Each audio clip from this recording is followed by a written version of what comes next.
Welcome to another edition of Carnivore Bites. I'm your host, Jeff Sherman, along with Dr. Eric E. Lopkin. A lot of stuff on the plate this week, as usual, as we head into the thick of the campaign season. And just a day ago, we have a guilty verdict for Hunter Biden, and Joe being Father of the Year. He's getting the award shortly. Your thoughts, and just want to interject, it certainly substantiates the whole laptop thing. I think that's one of the bigger implications in terms of as we get into the debate, plus the 61 individuals coming from the intelligence services that swore that it was Russian disinformation. Your thoughts, Dr. Lopkin? Yeah, those 51 intelligence operatives need to lose their security clearance. The Justice Department authenticated Hunter Biden's laptop. I think that is the biggest thing to come out of this trial, which means 100%. The emails about paying the big guy are true. The mentions by Hunter Biden referring to his father as Pedo Pete, that's pedo as in pedophile, are accurate. Oh my God, I didn't know that. Yes, all of this has now been authenticated. So that not only do you have all of these charges that could be brought against both Hunter and his father, but now you have Biden lying through his teeth in the 2020 debate, saying, no, it's all Russian disinformation, it's fake. No, it isn't. Why is that important? Because polls have shown that if Joe Biden's supporters, this is just his supporters, not the voters in general, his supporters would not have voted for him if they knew the laptop was real. Well, now we know beyond a shadow of a doubt that the laptop has been authenticated. Well said, 100%. I also have much more of a minor degree, but I think it's still notable that during the debate, and I believe in interactions, I think the whole convicted felon for Trump blows out the window. Yes, because now anytime they say convicted felon, it's like, well, so is his kid, so is Biden's kids.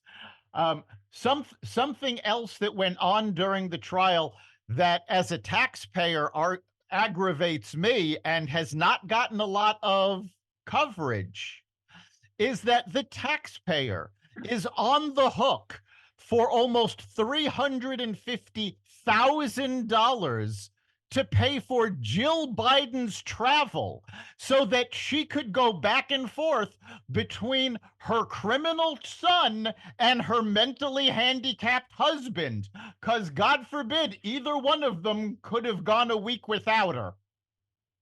100%. Let's throw in a little bit of jury intimidation, but there you go, because she was not exactly the loving mother. And that also is referenced in the laptop from Mel.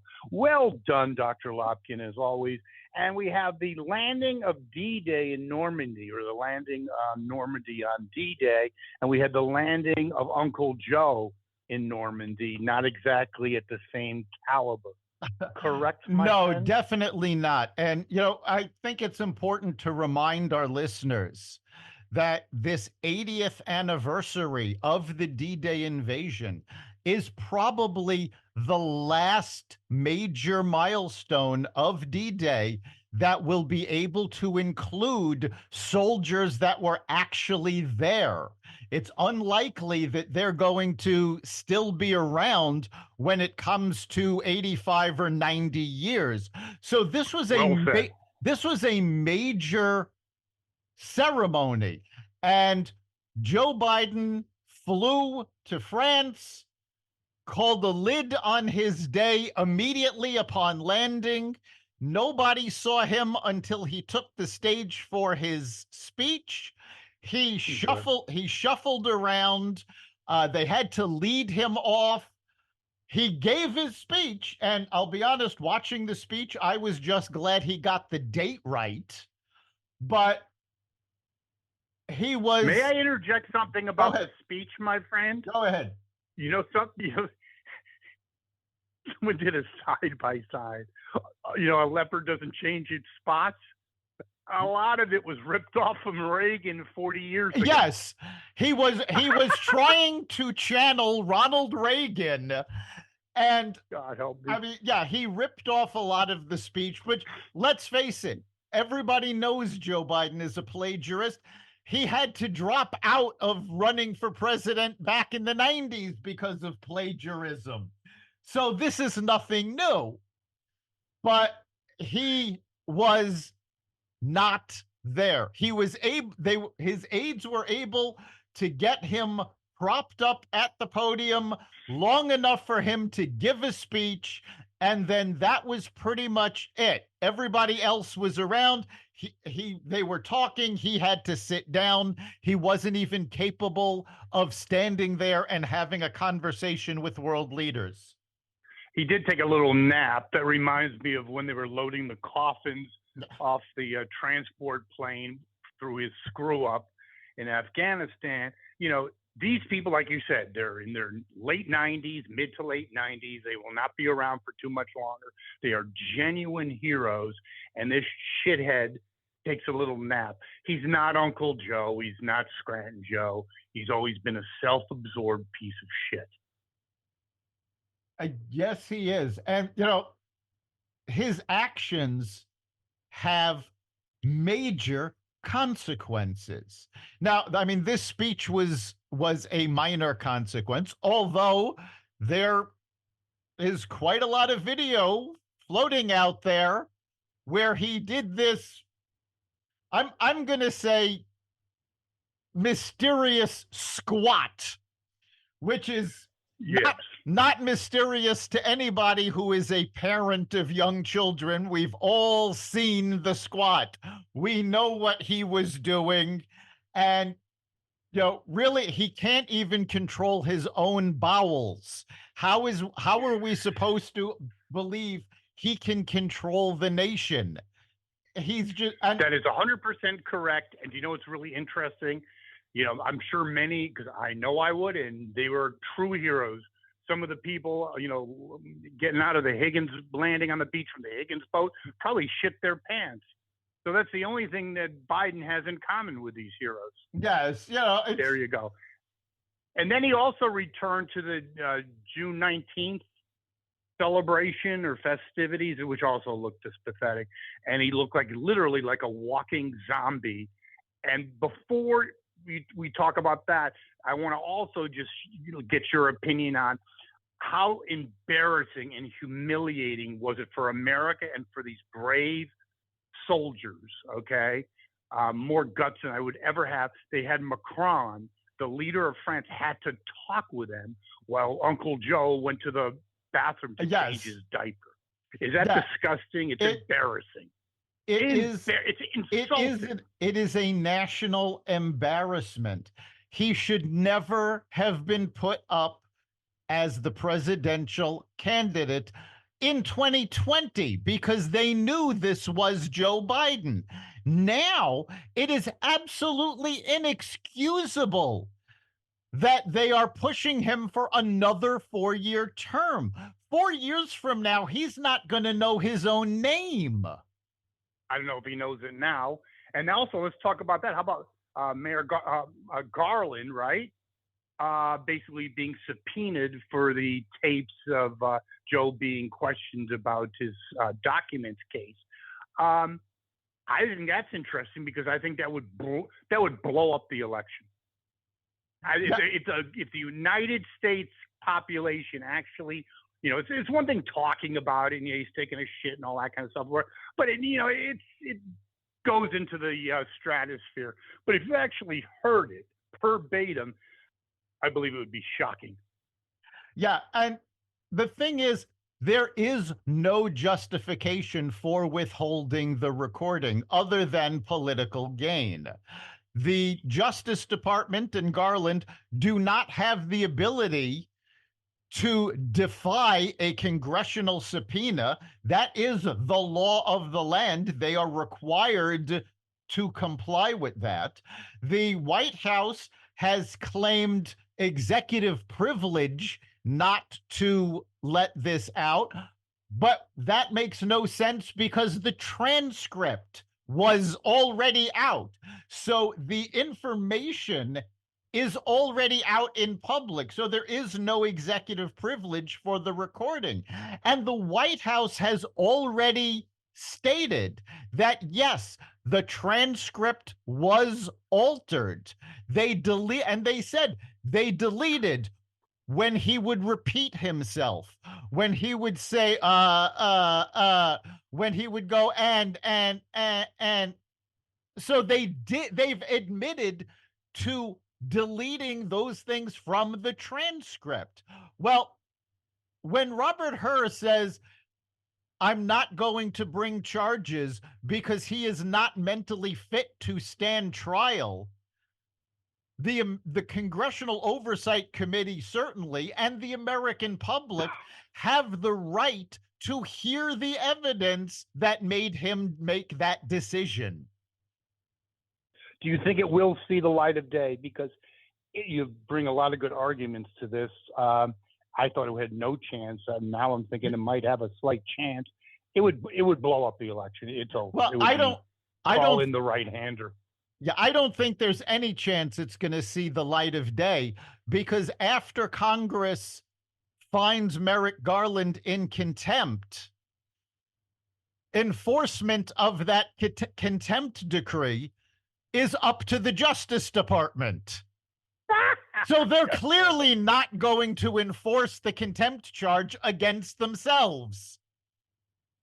Well said. A report that just came out this week that substantiates Uncle Joe's performance at the White House the other day and at D-Day and throughout the course of his presidency was the Wall Street Journal report, unlike MSNBC, an actually well-researched and documented a report that basically stated, no, he's not the sharpest guy behind the scenes. He's Uncle Joe. Your thoughts? Yeah. Is it about what we've talked about for a long time?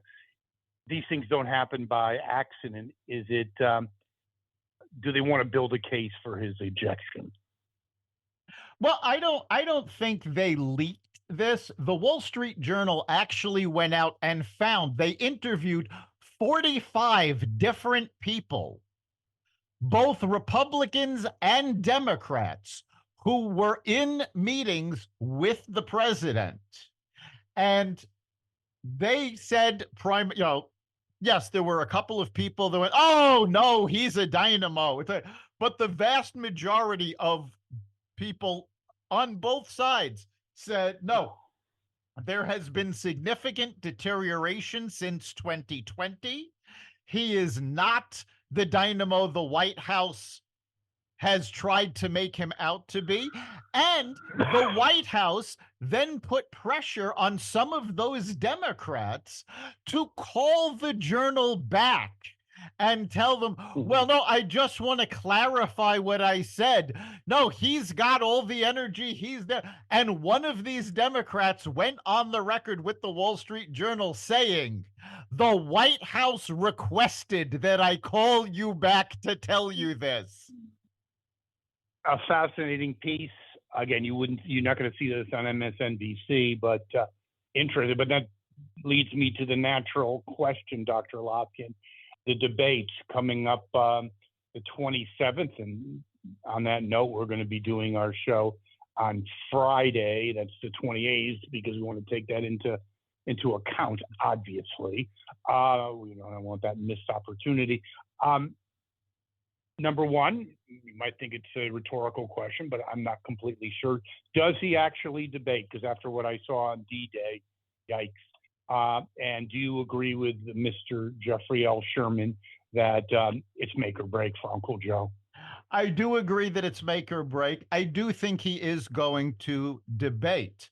The White House has already announced that when he returns in a few days from the G7 summit, he is going to spend the next week and a half or so at Camp David in debate prep.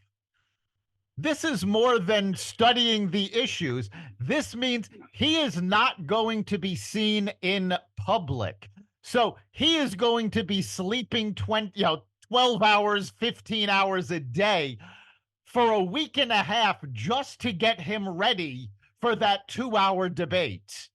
Because they know it's make or break. I will say also, recalling my days in college, that that's not always a good thing, Dr. Loppin. Overstudying can, and especially when you have a distorted and deteriorated brain, can basically work against you and backfire. It can work against you, and it's not even a matter of his deteriorating brain, because if we go back to 2016, Hillary did the same thing before the first debate, vanishing for almost 2 weeks so she could do debate prep. Meanwhile, Trump was crisscrossing the country, actually talking to voters, and there are a lot of people that say that was the beginning of the end of her campaign. It was, yes, 100%.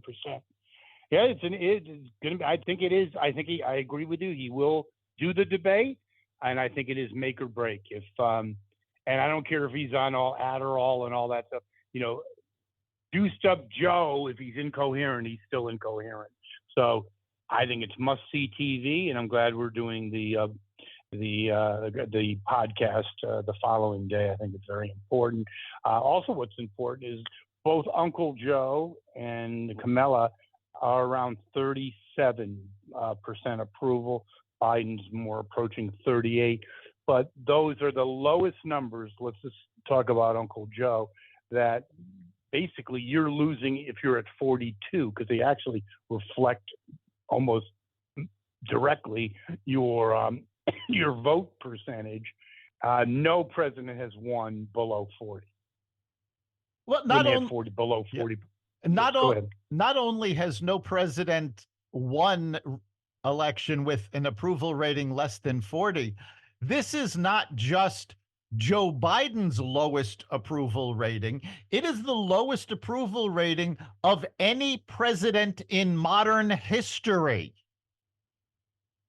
So the fact that his approval rating is that low and Kamala Harris's is just about at the same point does not bode well for him. The American people see what's going on. They feel in their pocketbooks the pressure he's put on them. And his actions have shown what this administration has been about. Case in point, over the weekend, Donald Trump had a campaign rally in Las Vegas. And not only did he raise a whole lot of funds there and have a huge crowd, but he discussed his idea that tips should not be taxed. Well, you can put Nevada in his column, right? From that remark. This stood in extremely sharp contrast to the Biden administration, who, after budgeting a massive increase in the IRS budget, did he go after millionaires and billionaires like he planned to? No. Did he stick to his guns and only go after those that made over $400,000 a year? No. The first targets he did were waiters and waitresses who were underreporting their tips. But I thought he's Scranton Joe. What's going on here? He's lost Vegas, by the way. I mean, he's lost Nevada. It's over. It does look like the recent polls have Trump and Biden roughly neck and neck. Biden trounced Trump in 2020 in Nevada, and there's a couple of states where Biden won by double digits that he's now either losing or in a statistical dead heat with Trump. The state that is most important on that subject is Virginia. He's literally tied with Trump. If he loses Virginia, it's called check, please. Doesn't even need the Yeah. Rust Belt. It looks It's like check, he's please. it looks like he's going to lose Virginia. It looks like he may lose Minnesota, which has not voted for a Republican president since Richard It's Reagan. Nixon. No, Oh yeah, you're right. Reagan You did. You're lost. right. You're right. You're Reagan right. Yeah, lost. That was the one state Reagan lost. They have not that's right. voted Republican for a president since Richard Nixon. Interesting. Yes, it is interesting. But on a related topic, Trump. I've done a lot of research. There's an ABC poll that has Biden ahead, but that's kind of a little bit of an outliner. It's still within the margin of error. Trump's ahead in the popular vote around two. But I've seen more and more people weighing in thinking that, nah, I wouldn't assume that there's going to be no jail time, that not a lot. There are an appreciable number of political contributors on the journalistic side that think that he will get Dershowitz believes he's going to get 60 days, but a suspended sentence to send the signal. There's others thinking that they've done all this already. The other cases are blowing up. Jack Smith, the Fannie Willis, all that crap. So they need Trump in a jumpsuit. Yeah, if Trump spends a night at Rikers Island, they have just given him the White House. 100%. And do you know something? Just like him, a great mind, Victor Hansen. I love the guy. PragerU, I believe, and the Hoover Institute said the same thing about a month ago, is that you'll be giving Donald J. Trump the election. And the African-American community, especially males, he'll uptick at least probably 10%. And wait a second, on that point, I did not write it down. What do you think of this concept? I don't know where I heard it, but I found it fascinating, Dr. Lopkin. I'd love your take on this. Is that it was the Republicans back in the day, you talk about Richard Nixon, that used to be the man. The Democrats are the man. Oh, yes. The Democrats are the establishment. They are the men. I mean, Bernie Sanders has been saying that for years. Why he doesn't just leave the party altogether, I don't know. He loves the limelight. Yeah, he would rather try to take over the party with his wackos on the left. But yes, the Democratic Party is the man now. And in fact, they have essentially martyred Donald Trump. He is now the rebel with a cause. He is railing against the system. He is fighting the man. And this used to be the Democratic Party. This used to be, San Francisco and UC Berkeley and the hippie movement. They were the ones railing against the man. And this is no longer the case.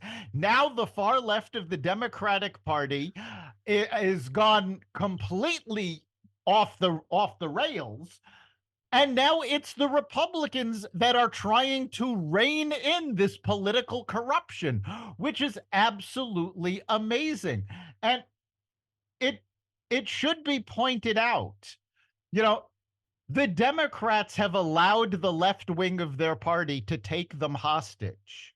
The Republicans could have done the same thing, letting the right wing take over, but they have been slapping Matt Gaetz down. They have been slapping Marjorie Taylor Greene down. 100%. They have been telling the wackos in their own party, enough is enough. And that is the only hope that Biden has for a win, is if he finally stands up to the left wing of his party and says, enough is enough, let the grown-ups talk, go sit in a corner. And the chances of that happening, Dr. Lopkin, somewhere between slim and none. Playing in MLB Network. Yes, there you go. Me suiting up for the Red Sox. 0. I think that's really interesting. Also, what I think is to talk about about fighting the man. The father of the Black Panthers, don't recall his name, it's really not that important, came out supporting Trump. The whole shtick is imploding, isn't it? Let's just cut the shit. It is, because the Democrats have gone so far off the rail. Again, you have the founder of the Black Panthers siding with Trump. You have also this week the son of the founder of Hamas saying in an interview that these left-wing kids protesting on college campuses are morons. They don't know what's going on. They don't have a clue. They have been indoctrinated by the left. And even the son of the founder of Hamas is going, you people are idiots. 100%. You know, again, we talked about that, and we're not going to spend any time on it, but I think it is a fascinating point, and I love the self-destruction of the left, because Harvard, Yale, I've talked to many people in business that basically they run for the hills. They used to be, they'd be fighting for someone from Yale or Harvard. Now it's like, yeah, we'll go to a good school like UConn, but we don't need the craziness. And it goes to the point, yeah, you can blame the kids, but it's what you said, what are they learning in these friggin' institutions? Not much. They don't know anything. And Victor Hansen says that as well. It's like, 50 years ago, they would be talking about the Pythagorean theorem and, have real knowledge. He goes, they have no knowledge. They don't even know what the hell they're talking about.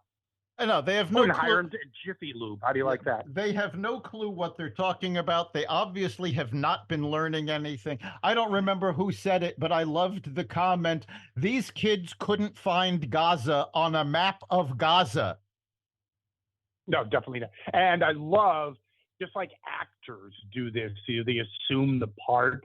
Like De Niro thinks he's like a tough guy. I haven't been in a fight in like 40 years. I'd probably beat the shit out of with like one arm. He's like 5'3", but he thinks he's like, he thinks he's playing in, in the mob, and he's, all this kind of stuff. So same thing with it's just absolutely ridiculous.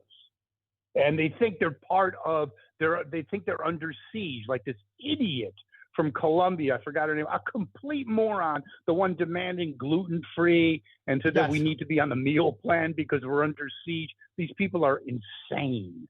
Yeah, when you take... And wait, I have to ask you one question.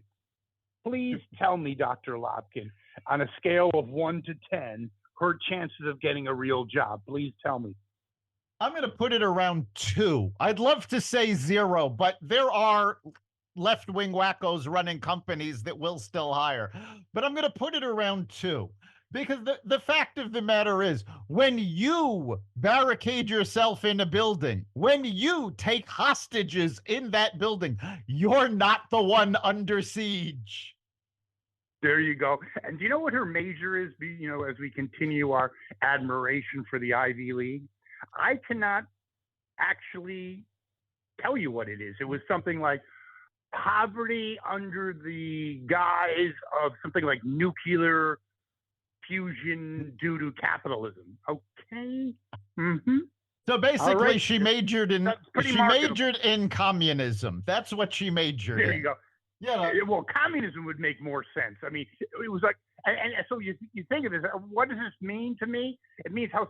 So the head of her department, whatever it was, of sociology, said, "Oh, excellent. Why don't you run with that?" Instead of saying, "What the F is that? I don't even know what you're talking about." Anyway, I think that was funny. Also, speaking of funny, I do think this is very funny. We have, before you do the funny, you're talking about people leaving Biden and the wacko Democrats. It used to be hand in hand was tech and the libs, no question. Well, Trump went to San Francisco. By the way, when Biden goes to San Francisco, people are going F you, even in San Francisco and in Scranton, where Uncle Joe's from. But then Trump raised millions. You couldn't even, there was like a billionaire investor that couldn't even get into the event because, and I heard a really good commentary on this, that, tech is now behind Trump. Yeah, of course, there's Google and Zuckerberg, whatever.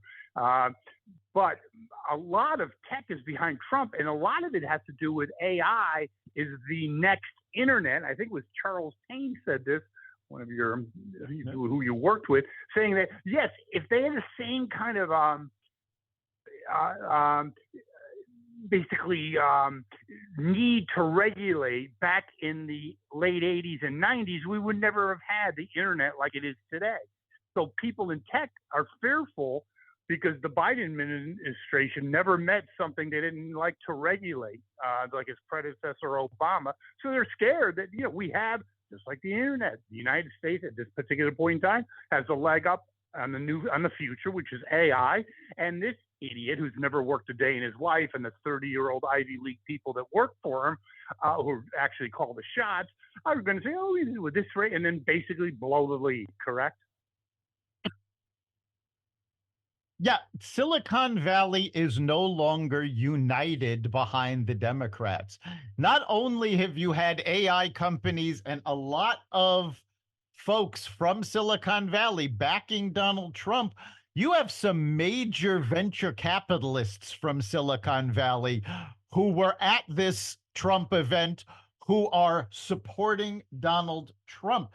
And the Democrats are realizing that there are cracks in their facade now, because there's a brand new super PAC to push Biden from Hollywood, and they are hiring writers from Saturday Night Live and Parks and Recreation to try to put together these short documentary spots, making Joe Biden look like he's energetic, look like he is the dynamo that they keep talking about. And I think at this point, if they can pull that off, there will be a new Emmy category for reinvigoration of a corpse. If they can do that, they would make the greatest directors of all time look like child's play. That, I'd have to say, I wouldn't agree with it, but I'd have to shake their hands because they'd be truly brilliant, something you don't really see in Hollywood a lot. But yeah, I did see that happening. Also, you talk about the crazy side of life, and there's no more crazier people than Rachel Maddow and AOC. Rachel's just nuts, probably relatively smart. AOC's nuts and pretty much stupid. In fact, someone called her the dumbest person in Congress, and the third dumbest was the guy who pulled the fire alarm, who was an ex-principal but didn't know that a fire alarm was a fire. Thought it was the electric door. Yeah, a real genius. Also a nice anti-Semite. But yeah, they both think that. And talk about egos, doctor. They think that if Trump gets elected, he's going to put them in like basically camps. That's like the guy, I forgot his name. He has a 10 o'clock show on MSNBC, and he was talking about how Trump was looking at him at the trial. And Victor Hanson said, Trump doesn't even know who this guy is. He has like 5 people watching him. So I love this self-centeredness and grandiosity of these mental midgets. Especially AOC. It is amazing. AOC saying she's afraid that Trump is going to throw her in jail. Rachel Maddow said that Trump had announced plans to build camps to put the migrants in, and don't think he'll stop at the migrants, is what she had said. It is absolutely ridiculous. And all anybody needs to do is go back to 2016, when Hillary Clinton committed actual crimes during the election, with Trump supporters shouting and chanting, "Lock her up." And Donald Trump said, "No, we need to move on." Okay? If anybody was going to be locked up, Hillary would have been in jail. So these stories that he's going to arrest people, and it is abject bullshit. Well, that's from AOC and Rachel. Yeah, it's not surprising. She built her whole network. And anyone, I'm sorry to say, except a child that maybe is in the room just by default, anyone that's watching Rachel Maddow, please lock yourself up. Just do society a favor. You are a moron. No. They don't need to lock themselves up. What we do need them to do is take a nice large piece of aluminum foil, and make a hat and wear the Excellent. tinfoil hat so that we know who you are. And when you talk, we know not to listen to you.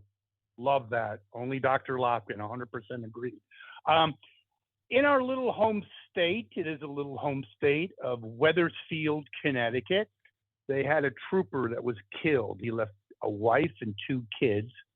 And one of the key governmental leaders in this small little town thought it was a good idea not to have the thin blue line flag, but in its place, put the gay pride flag up. I consider him a complete despicable shithead. How do you like that? It is absolutely despicable. And I think it's important to bring up the point for our listeners that the police officer in question was not gay. So they were not putting up this flag in his honor. They were disrespecting him because they thought the thin blue line flag would be offensive, and they didn't want to offend the wackos on the left. So they put up a gay pride flag instead. Gay pride had nothing to do with this. This was about honoring a fallen police officer. And Wethersfield has been absolutely ridiculed coast to coast for this decision. Yeah, this guy needs to be voted out like immediately, but he is a boy genius, like most of the people on the left. You know, his assertion that the flag is racist was based on well-done investigation. I know that, you know, when I tell my students to do a research project, the first thing I tell them is when we talk about reliable sources, probably the most reliable one to go to right off the bat is Wikipedia. Yeah, that's what he based it on, the boy genius. Wikipedia should never be relied on as a reference. No. Not you can't, wait, just to put in perspective. You can't, you basically, it will be a big negative on your grade if that's one of your sources. It's not admissible as a source. Yeah, most reputable professors will not accept Wikipedia as a source. Now, there was a time where for scientific principles, Wikipedia was considered accurate. Now it has gone, so far over the edge that a report came out last week. If you actually go to Wikipedia, the first thing you will see is not your Wikipedia entry, but their fundraising appeal. Please give us money so we can keep this going. A report came out last week saying you should not be giving Wikipedia money because only about 10% of their donations are actually used to run the site. The rest are given to outrageously high salaries for these people who don't do anything. They're, all of their content comes from users. Where do I sign up for that job? Yeah. So, yes, out. Not only should you not be using Wikipedia as a source, you should not be giving them money. You should be going elsewhere for any information. Thank you. And certainly you should do a little, you lazy asshole. You should be doing a little more research if you're going to impact the emotional state of a grieving wife, okay? The family. And their children, yes. This, and their children. Thank you very much. You may want to get off your ass and maybe actually do some research. Or how about give a call to the police department and ask them what the flag means, genius, boy, genius. And speaking of geniuses, we have those protesters we mentioned a while ago, and they have a lot of extensive knowledge about Gaza and Hamas and all that stuff. Well, the artificial port that Uncle Joe put into place just to placate the people from Michigan, of course, comes under daily fire from Hamas. Did you know that, Dr. Lopkin? Yes, the Hamas terrorists Humanitarian aid. Trying to blow up the dock that was built to get food and aid to the Palestinian people. Now, this is not the IDF firing on the dock. This is Hamas. And some of these rockets have actually been coming from Rafah, where the Biden administration told the Israelis not to go into. They're blowing up aid for their own people. The UN has officially suspended aid shipments to that dock because it's just too dangerous. So we just wasted $1 billion or so building this useless dock, which, by the way, was damaged even before they started firing on it.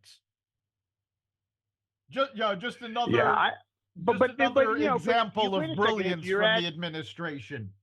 Yeah, and if you're at the Ivy League, you are Hamas, aren't you? Yeah. Man, you maybe want to restudy that. But there's also an expansion of the war. Hezbollah fired rockets into Israel unsuccessfully, but it's certainly a lot hotter with Uncle Joe than the so-called racist Trump.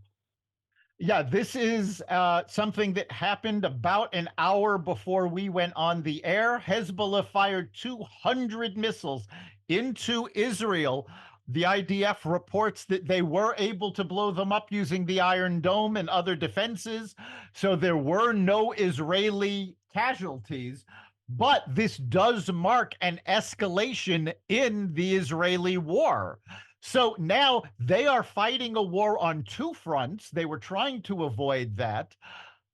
And Iran is sitting back funding all of this with money that came from Biden ignoring their sanctions and loosening the rules so that they could make more money and fund these terrorist groups.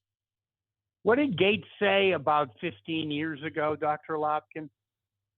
Well, Gates said, former Secretary of Defense. Yes, Gates said that Joe Biden had been on the wrong side of every foreign policy decision for 50 years.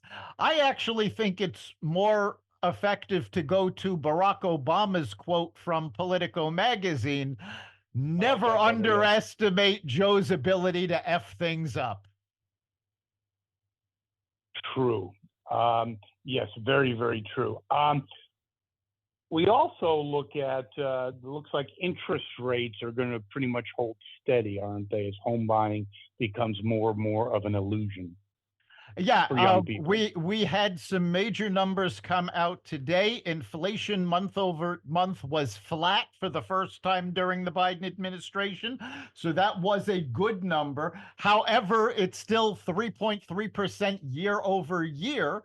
That means it's higher than when it was up 9% month over month. It is now one of the highest inflation rates in U.S. history. So the Fed has halted their plans for interest rate cuts. And they've said now they are calculating no more than one interest rate cut this year, which means your mortgage rates are going to stay high, your credit card interest rates are going to stay high, any loan is going to stay with high interest, because again, we are now at the highest interest rate in over 20 years. Thank you, Uncle Joe. And by the way, the inflation rate is worse than you think, because I believe it was Obama that took out two key ingredients. I think the real inflation rate, at least at its peak, was around 20%. Thank you again, Uncle Joe. Ending on kind of a lighter note, I saw a little video that we discussed before as we prepared for the show, and what liberals think, and they went to the Ivy League prestigious institutions, young people and some older that pretty much never worked a day in their lives, but that's another story. Asked them, what do you think about voting rights and voter ID? And they were saying, well, I think it's racist. Why is it racist? Because blacks don't have ID, and they really can't use the internet to get it, blah, blah, blah. And then the same interviewer went back to Harlem and asked them, hey, you guys have ID? And they're like, yeah, we all have ID. And some people say that you don't know how to use the internet. Like, what?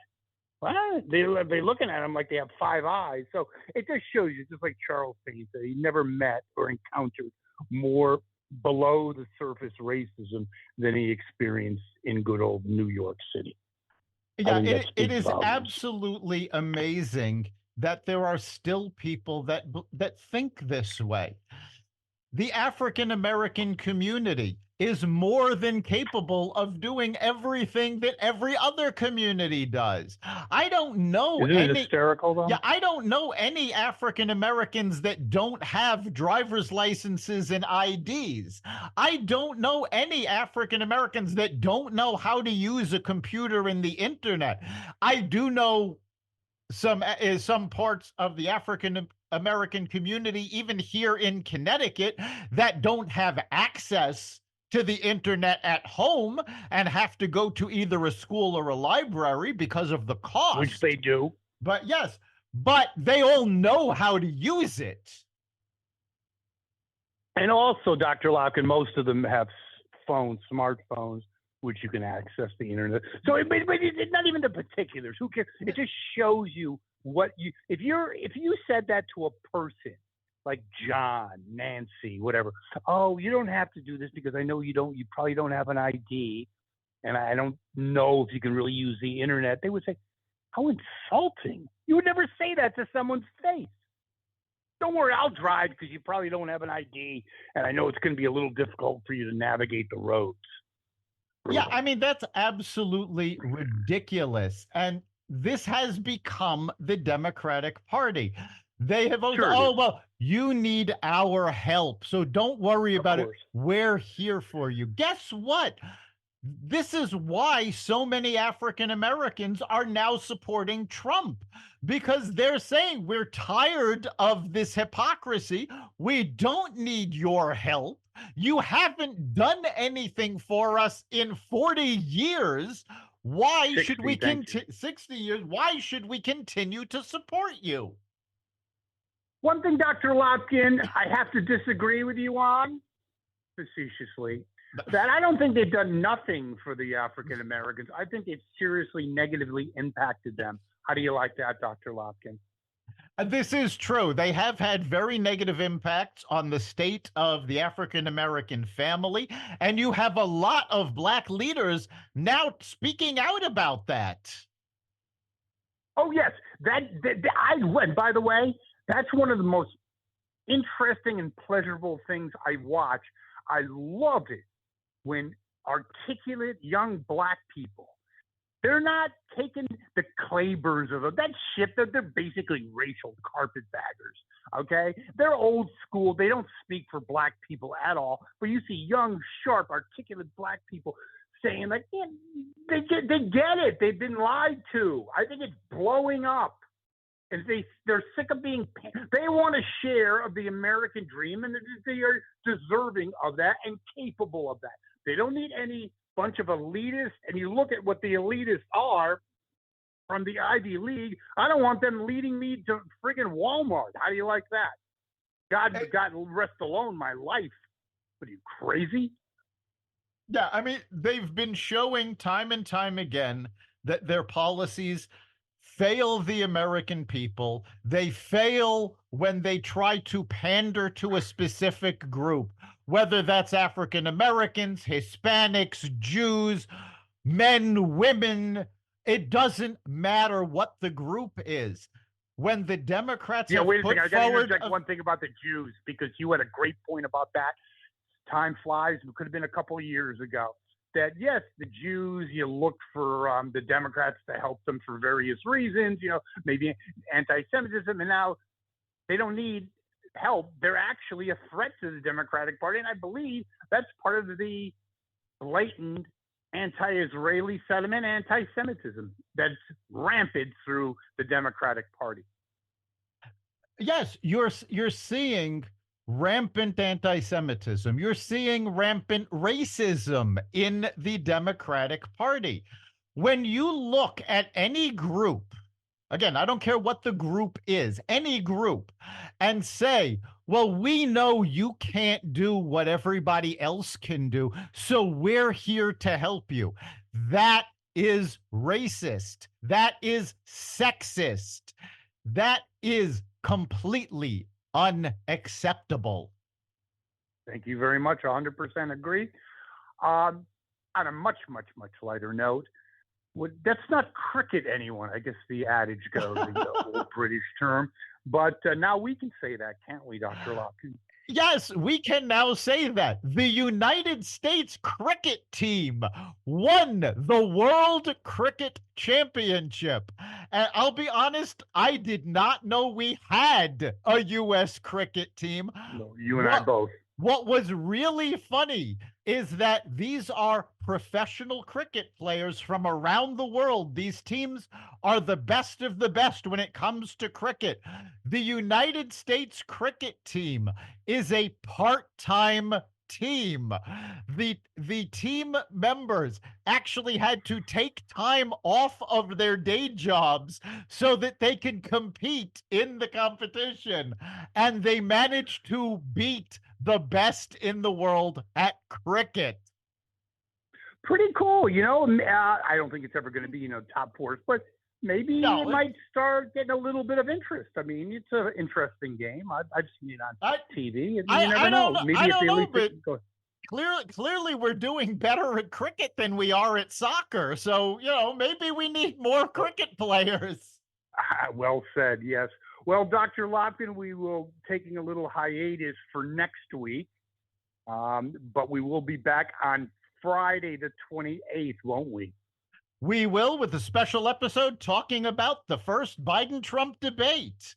And of course, we want to hear from you. We want to know what you think of the debate and what questions you have.